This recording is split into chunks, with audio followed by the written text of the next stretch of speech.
Welcome to the Leaders Way podcast, a spirituality podcast for people who aren't ready to give up on the world. And this is a special summertime bonus edition of the Leaders Way podcast, which means that as you listen to this, I am likely on a beach somewhere in Rhode Island, frolicking with my family, playing guitar, knitting, and dreaming of my next garden project. And if I'm not doing those things, I am sitting in the shade, doing a little bit of writing, preparing a book of daily meditations on spirituality and joy and peace. So more on that in the days to come. But I hope you enjoy this summertime bonus episode. We have a wonderful guest, the Rev'd Adrian Dannhauser, the Rector of the Church of the Incarnation in Manhattan, New York City. She was raised as a Southern Baptist in Mississippi. She became an Episcopalian after encountering its many gifts for tradition, progressive theology, an invitation to question, an emphasis on social justice, liturgical space for contemplation, and a Christian community grounded in the Eucharist. As rector, Adrian gets to be involved in nearly every aspect of parish life, from preaching, teaching, pastoral care, leadership development, budgets, administration, financial stewardship. She does it all, of course, as every rector does. And outside of parish ministry, Adrian is a faculty member of the Episcopal Preaching Foundation's Preaching Excellence Program. She's also a chaplain for incarcerated folks on Rikers Island here in the city. She's a member of the Women's Forum of New York. She chairs the Episcopal Diocese of New York, their task force against human trafficking, and serves on the board of directors of PACT, the leading anti-trafficking policy organization in the United States. Before ordained ministry, Adrian practiced corporate bankruptcy law. Imagine that journey. You'll hear about it. It's really cool. Her book, Ask Me for a Blessing, You Know You Need One, was published in September 2022. I'm really thankful for this conversation about blessing, about ministry, about discernment, vocation. Enjoy. The Reverend Adrian Dannhauser. Hi, I'm Brandon Nappi. Hi, I'm Hannah Black, and we're your hosts on the Leaders Way podcast.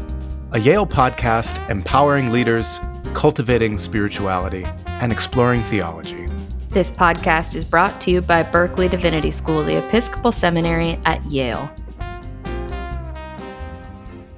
Reverend Adrian Dannhauser, it's so wonderful to have you back here at Berkeley and on the Leaders Way podcast. Welcome. Thank you, Brandon. Happy to be here with you. We connected years ago. You were in our very first Leaders Way cohort, and so it's really sweet to reconnect. Oh my goodness. Well, I remember the food and the fellowship and the worship all being just extraordinary, and so many wonderful resources brought to bear for our group from across all these disciplines. I have to say one of the most helpful ones was around fundraising. That has been a big part of my ministry lately, and grateful for that. And still even digesting some of the nuggets of wisdom. It's not easy, and we'll hear from you the ways in which it's challenging and also rewarding to be in parish ministry right now. So to be able to welcome folks together, I've always felt a kind of vocation and heart for supporting leaders, and to bring a community of church leaders and faith leaders together to be a listening place for their challenges, but also a kind of dreaming place to create a space where we can really imagine new possibilities and listen for the voice of God, listen for the work of the Holy Spirit in our midst. It's just one of the great joys of my life. I've been blessed so much by it. I'm learning every moment from all the incredible leaders that have this tradition now coming every year, every June.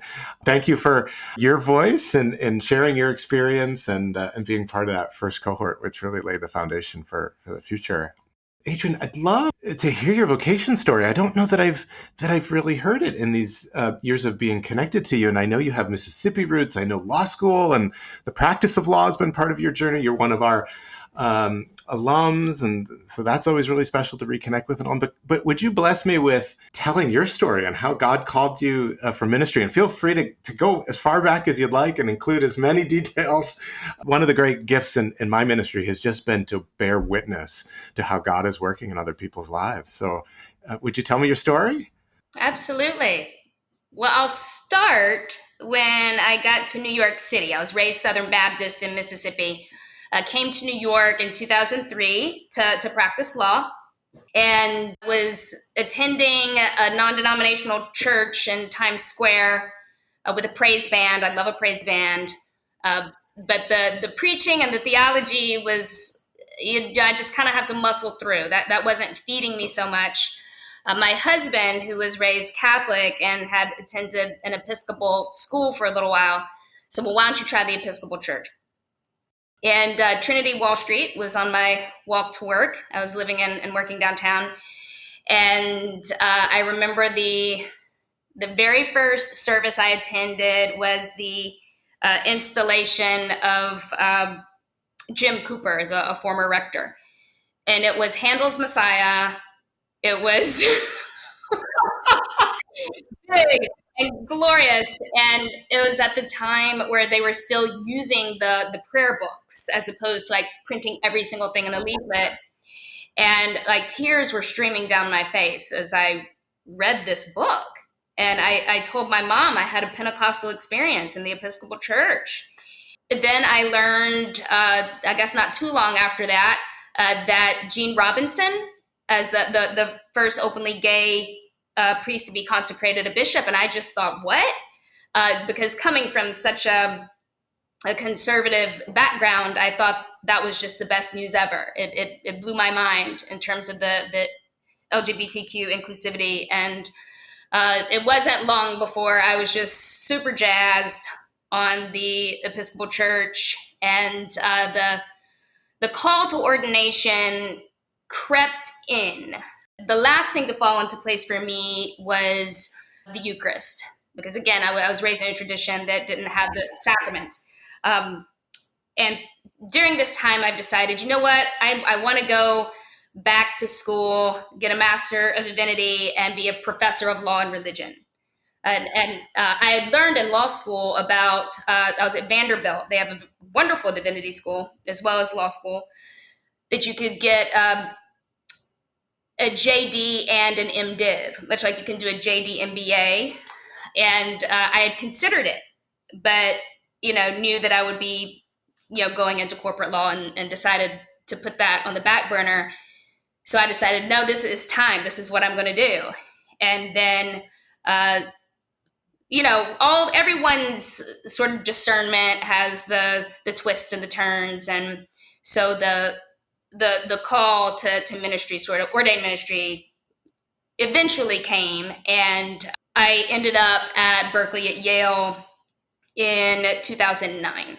Then came right back to New York City after that. I thought I'd be in New York City for maybe 2 years. And here it is, 20 something years later.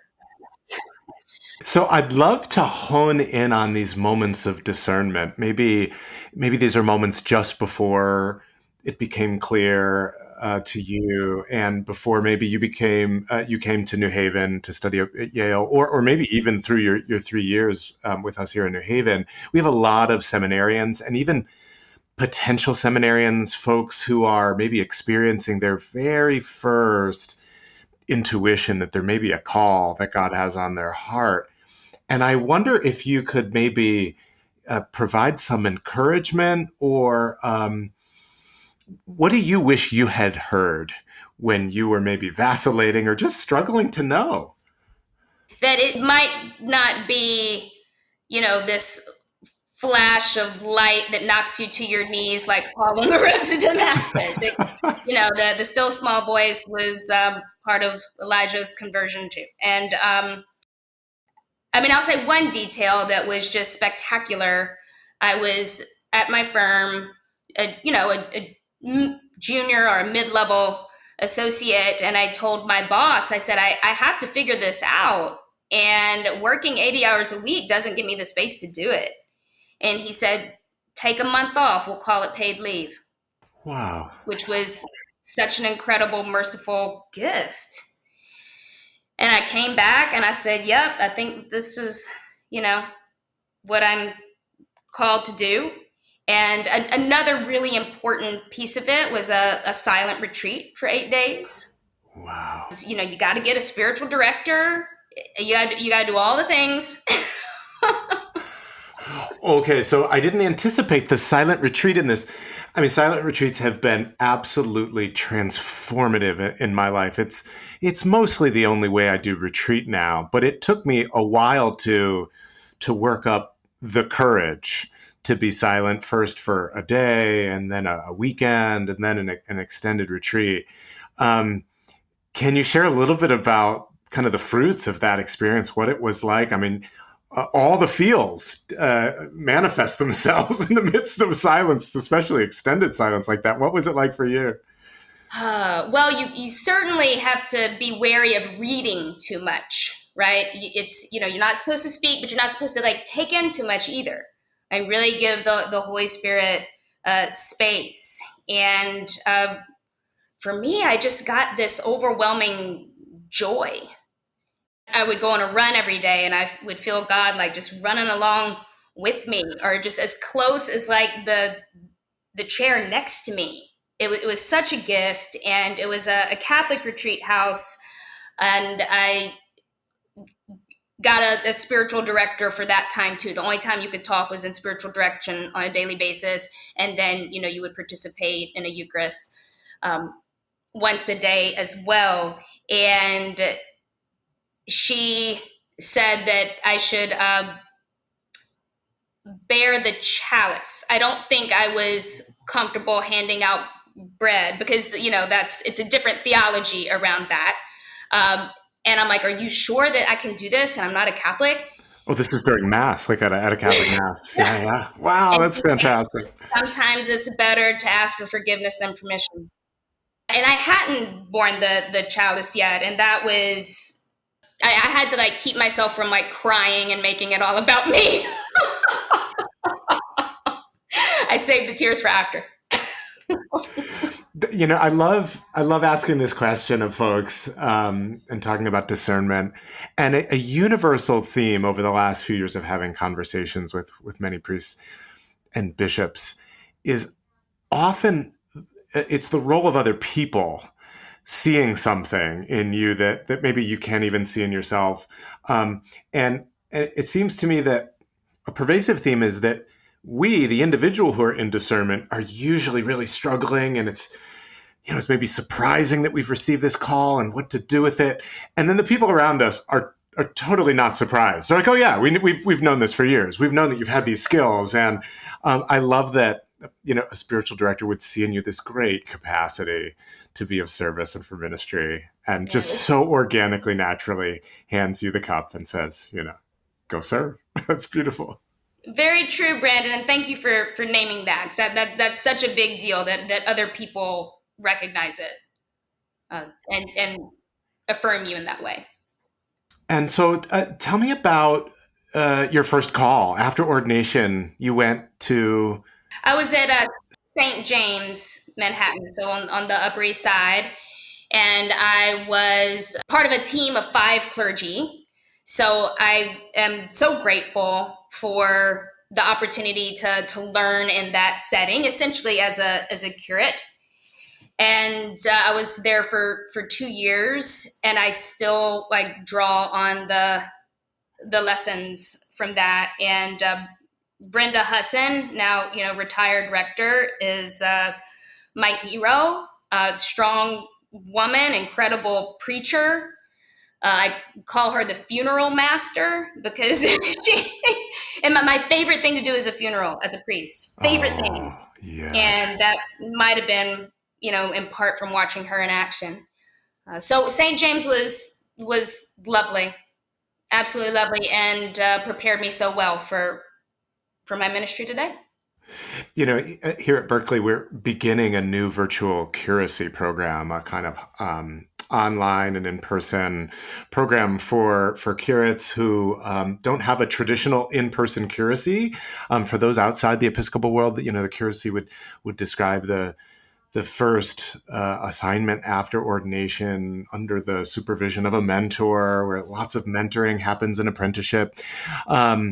And so I've been thinking a lot about the kinds of learning, the kinds of lessons that are really essential to create that foundation of ministry. And I wonder, as you reflect back on your curacy, were there, a couple of core lessons that you had to learn, maybe even learn the hard way?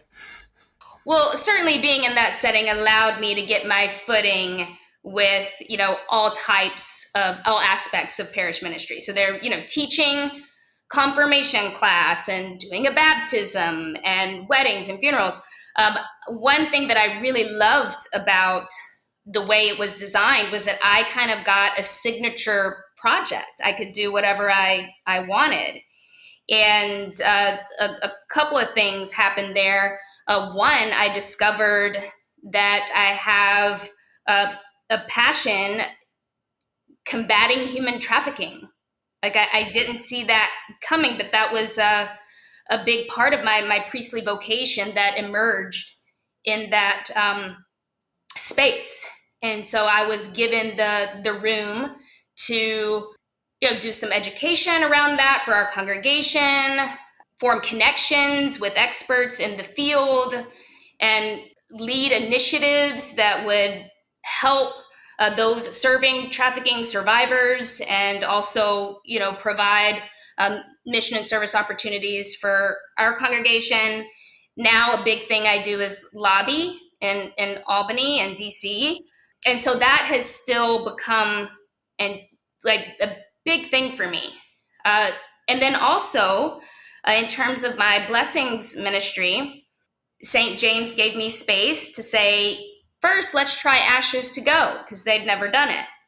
And I'd had a little bit of experience with that in seminary at the Stamford, Connecticut train station in the wee hours of the morning. And so that turned into, once we got to Easter Tide, I said, well, can we do it again and call it Blessings to Go? And,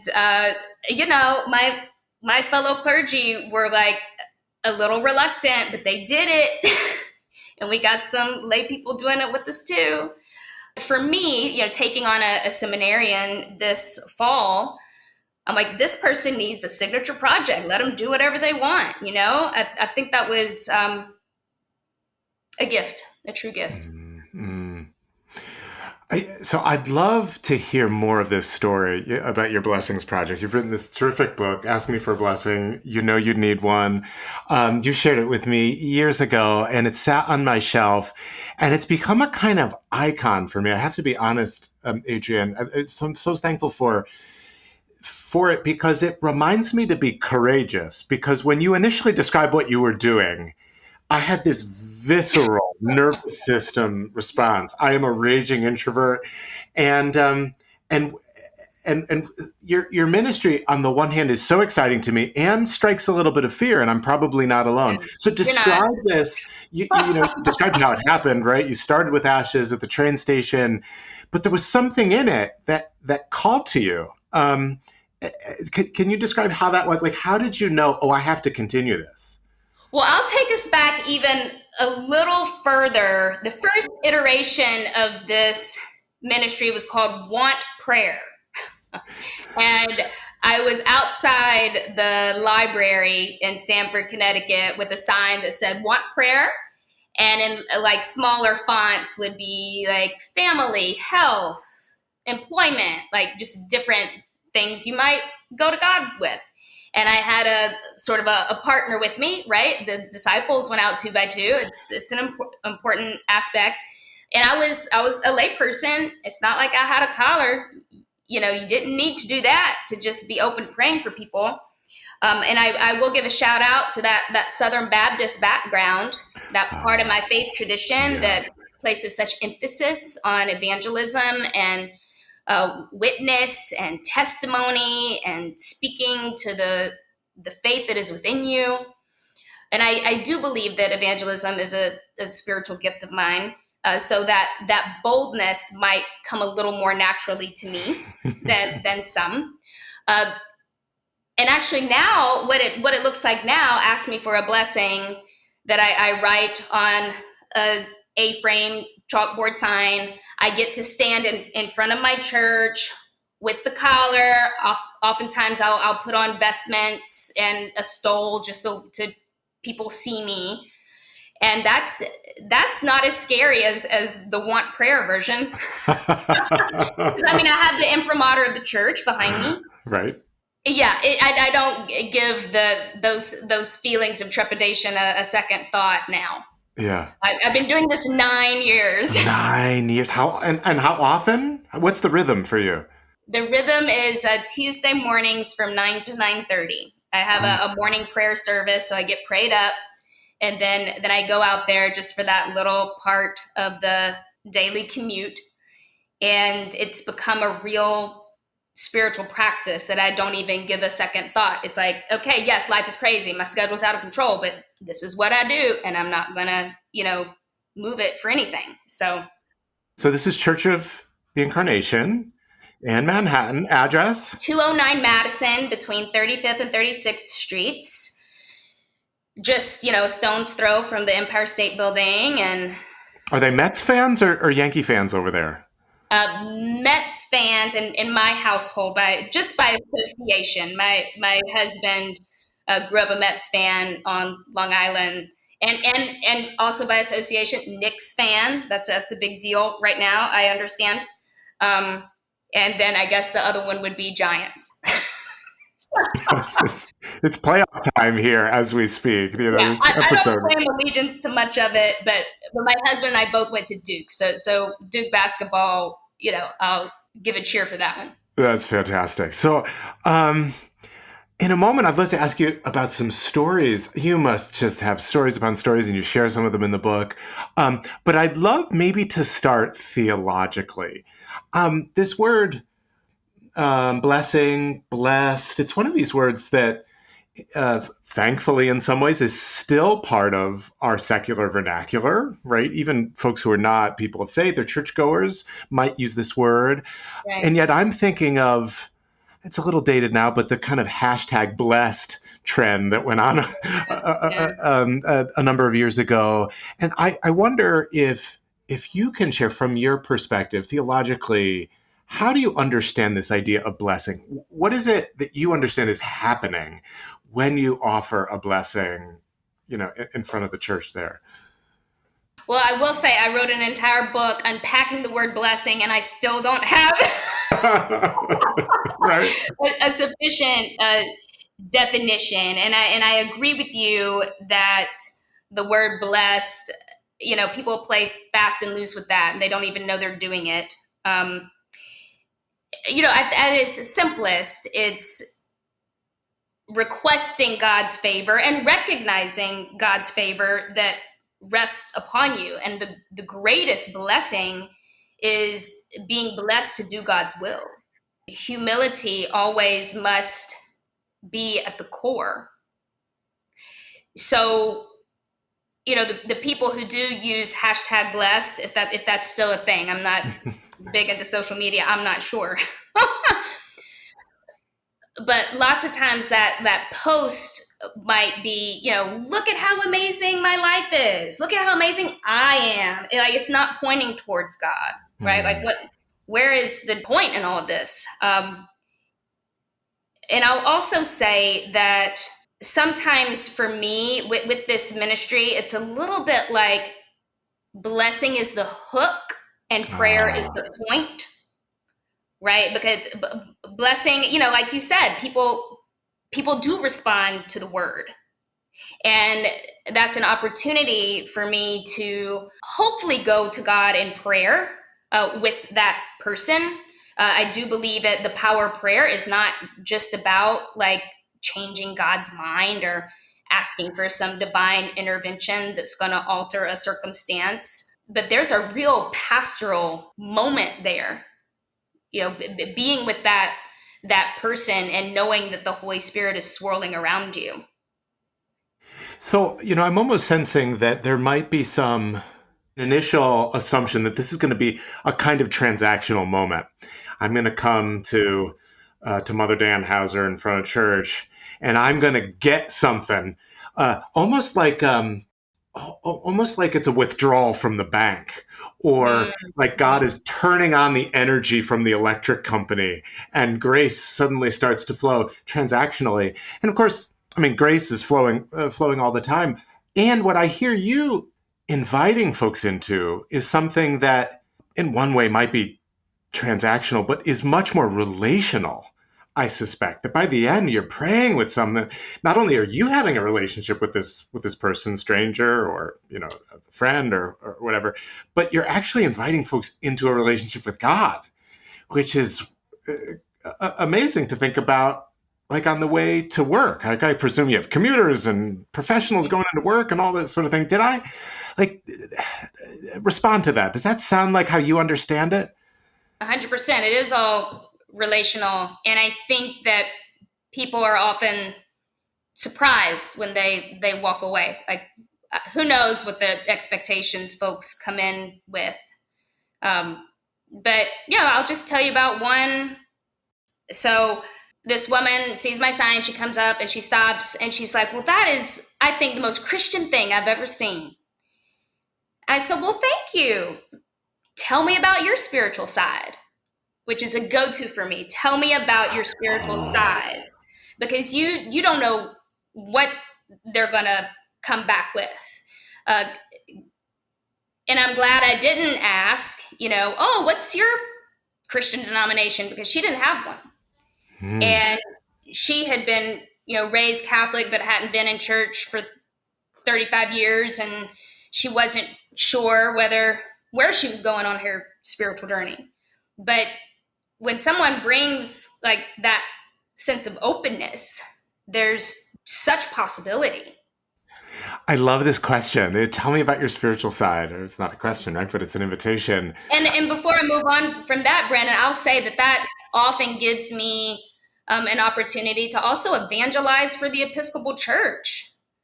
Because, coming to the Episcopal Church in my mid-20s and falling in love with it. And I just think everybody needs to join us.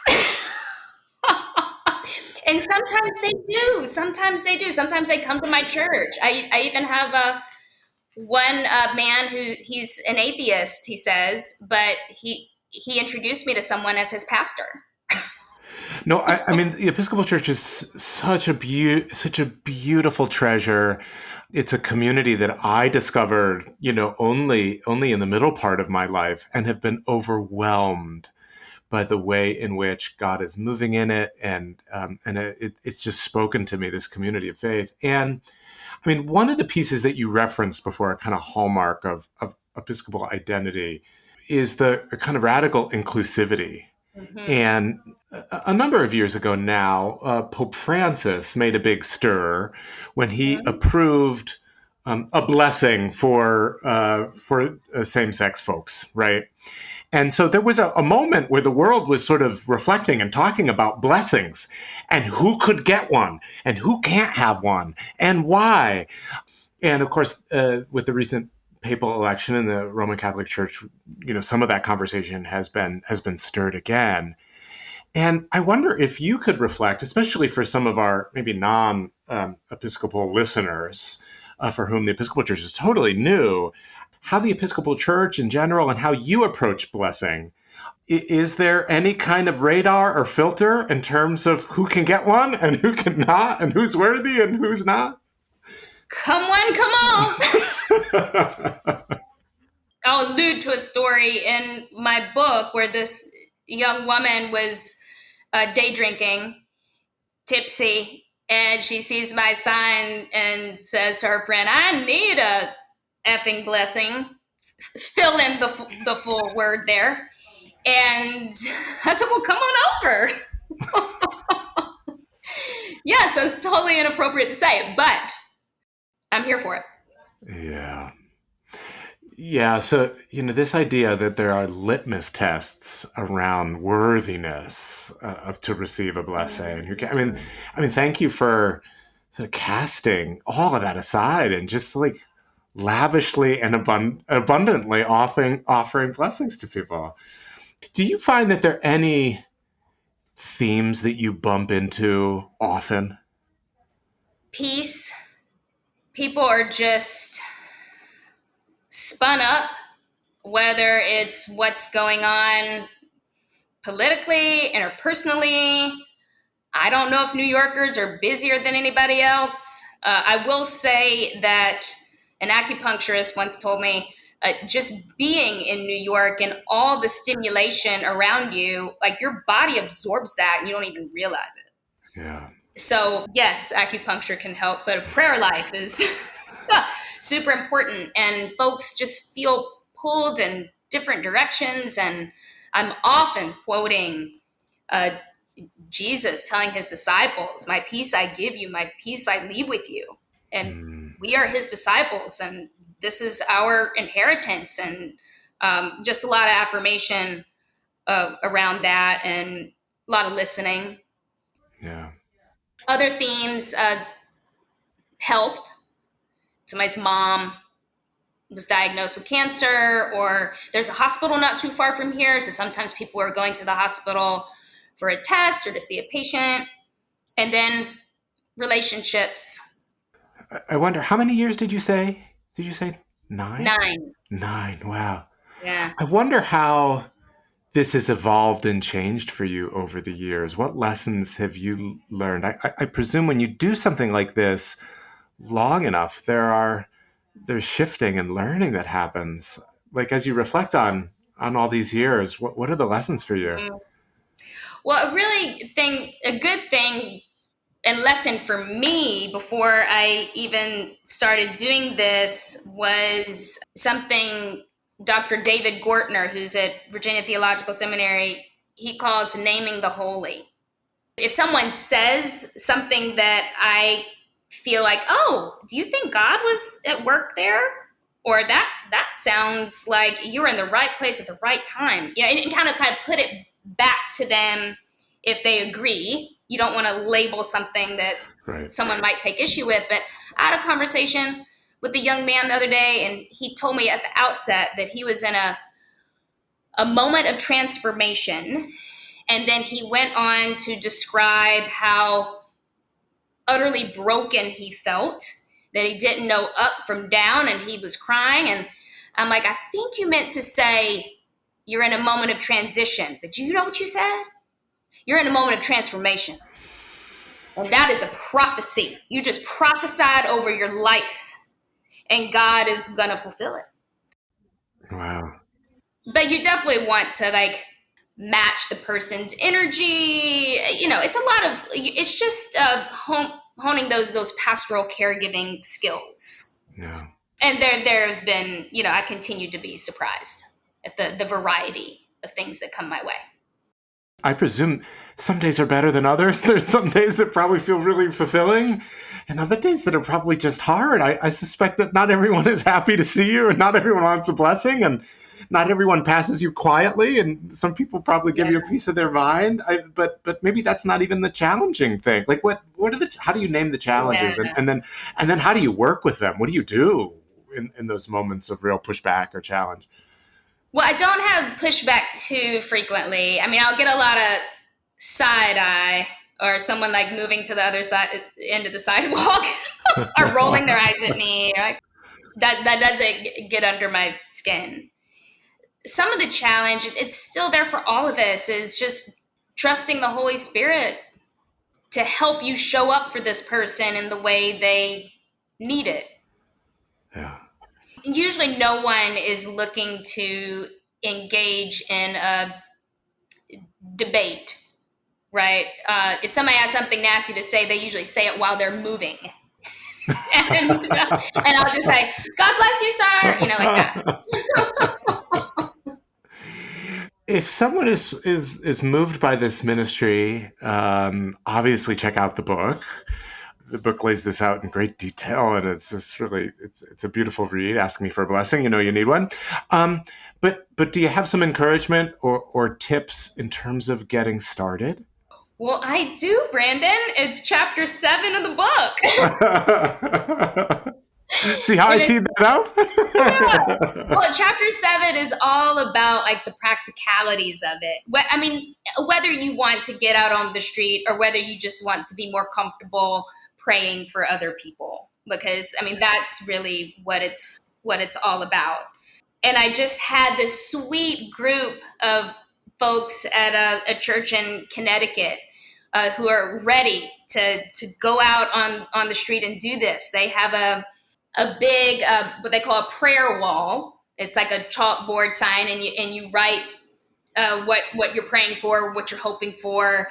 And people in the community have been doing that. So now they want to add an element to it where, on certain days of the week, at certain times, there is someone to offer healing prayer, however they end up describing it. And, I talk about my book, and I have a little spiel that goes along with it. But this was the first time anyone wanted to talk about chapter 7. And I was just thrilled. But the point is that entire chapter is unofficially called Lessons from a Seminarian, because so much of this, like, you don't have to be ordained. Like, yes, to officially bless, as in, bless and consecrate, those are priestly things to do.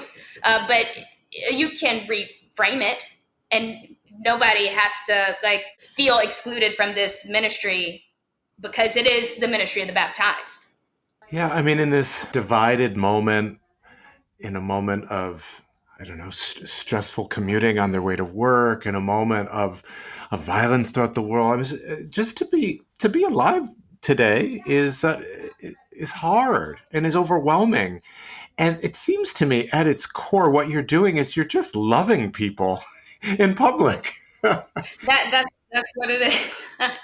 And on the one hand, you're doing something, really trusting and courageous. But on the other hand, it's one of the simplest things that we as Christians can do, isn't it?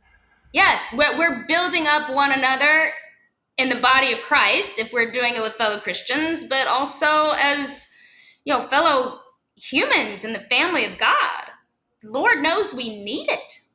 Lord knows we need it. So tell us a little bit about the parish for those who might want to come either check out the blessing on Tuesday morning after morning prayer, or may want to visit you on Sunday for Eucharist. What's the church like? What's the community like? The community is a real hodgepodge, and I love it. There's a lot of diversity in different respects, and I feel like it's, everyone rejoicing around the throne in Revelation. And I'm just so thankful to be able to raise my child here, if that says anything. It is a right one loving congregation. For as someone who loves a praise band, here I am without one. But I think I've come to love that right one Eucharistic prayer. So much beautiful language and theology there. And we also do morning prayer as our principal service a couple of times a month. So that's distinct. And we have a beautiful, you're in New York, you're going to get some good singers, paid professional choir with all the Anglican bells and whistles. But, we use Lift Every Voice and Sing. We have a jazz quartet every now and again. And we do have a contemplative, more contemporary service on Thursday nights. So that's the worship. Any worship that's done well is good, right? And I think we do a good job. Well, Mother Dannhauser, thank you for this ministry, and we're just so thankful that you could spend some time. I hope you'll take just a moment, though, to play what our recent guests have been playing, which is called Holy Cow. This is our game inspired by our mascot, St. Luke, the winged ox, that proves to our listeners that luminaries, such as yourself, are fully human, just like us.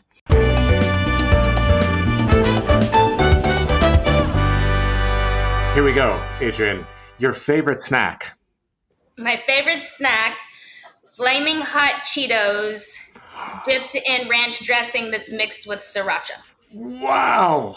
I did not see that coming, the trifecta. Yeah. I somehow try to put some celery in there too to make me feel less bad about it, but that's the one. That's impressive. The weirdest thing in your refrigerator? Probably some sauce from a takeout dinner. You would think that I was raised in the Great Depression, because I can't waste anything.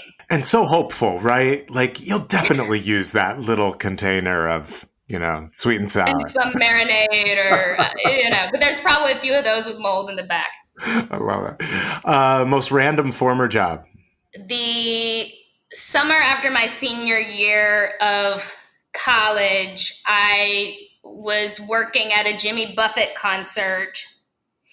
And I was in this little booth, and it had to do with a taste test between Pepsi and Coke.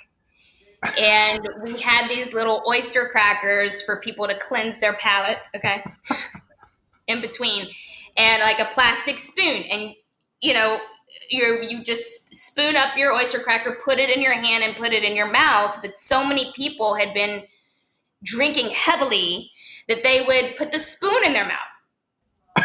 So I had to run and go get extra plastic spoons. Oh my gosh. So far you win the award, Adrian, the most random former job. Man. Holy cow. Now, are you a parrot head, or was this just sort of an occupational accident? I was getting paid to do it. I'm not, God bless him. Love Jimmy Buffett, but no, I'm not a parrot head. Okay. Bad habit that you're willing to share. It used to be leaving dirty dishes in the sink, but I've cleaned up my act there. However, my office is a disaster zone. Always has been, always will be. I try to do a quick cleanup before someone comes in, and I'm usually apologizing about how messy it is. But now I've learned to not apologize, because this is what it is. This is how I am. I can't even claim a method to the madness. But at least it's contained so that it only affects me for the most part. I love it. You heard it here. And finally, the smallest hill that you'll die on. I love the use of the word y'all, being from the South, and I try to avoid you guys because y'all is more gender neutral. So score one for the South. In that category, which is rare. And I just hope everybody will join me in that.